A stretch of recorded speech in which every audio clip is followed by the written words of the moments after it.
আসসালামু আলাইকুম। কেমন আছেন সবাই? অনেকদিন পর ইউটিউবে একটা ভিডিও নিয়ে আসলাম। আজকের ভিডিওটা একটু বেশি স্পেশাল।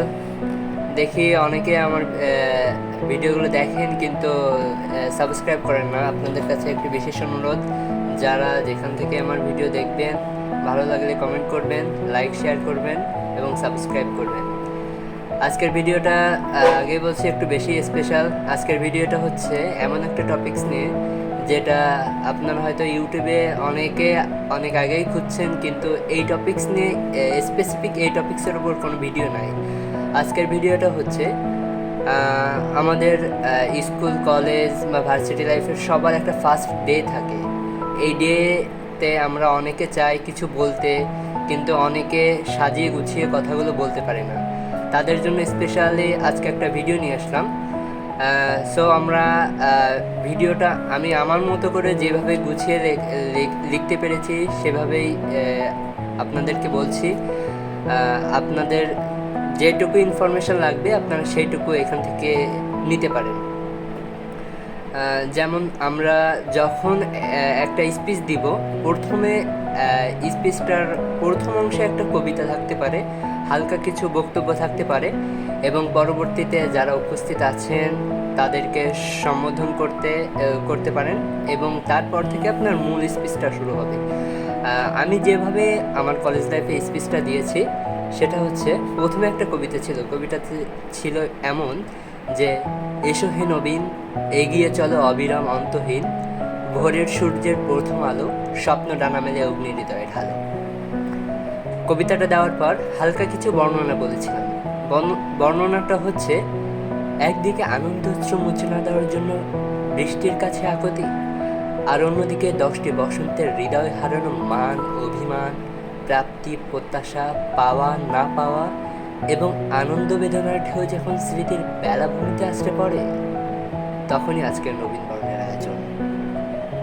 এই যে সামান্য একটু ভূমিকা দিলাম, এরপর থেকেই শুরু হবে। যারা অতিথি আছেন তাদেরকে সম্বোধন করবেন। আজকের অনুষ্ঠানের সম্মানিত সভাপতি, উপস্থিত সুধী মণ্ডলী, শ্রদ্ধেয় শিক্ষক মণ্ডলী, অভিভাবকবৃন্দ, আমার সহপাঠী ও ছোট বড় ভাই বোনেরা, সবার প্রতি রইল আমার আন্তরিক সালাম ও শুভেচ্ছা। এরপর থেকেই শুরু হবে মূল যে বক্তব্যটা, বক্তব্যের মূল বডিটা শুরু হবে এখান থেকে।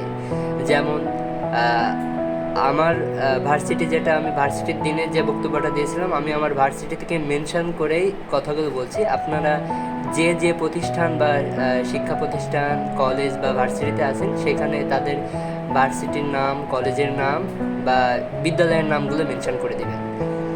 যেমন, ঐতিহ্যবাহী শেরেবাংলা কৃষি বিশ্ববিদ্যালয়ের নবীনদের বরণ করার মঞ্চে দাঁড়িয়ে আমার মনে পড়ে যায় পল্লীকবি জসীমউদ্দিনের রাখাল ছেলে কবিতার মটরশুঁটির মতো এ ক্যাম্পাসের সবুজ ঘাস, আলো ঝলমল শিশির বিন্দু, সবকিছুর জন্য আমার পা দুটিকে জড়িয়ে ধরে বলছে তার না বলার কথাগুলো, যা শুধুমাত্র আমার মতো নবীনরা শুনতে পায়।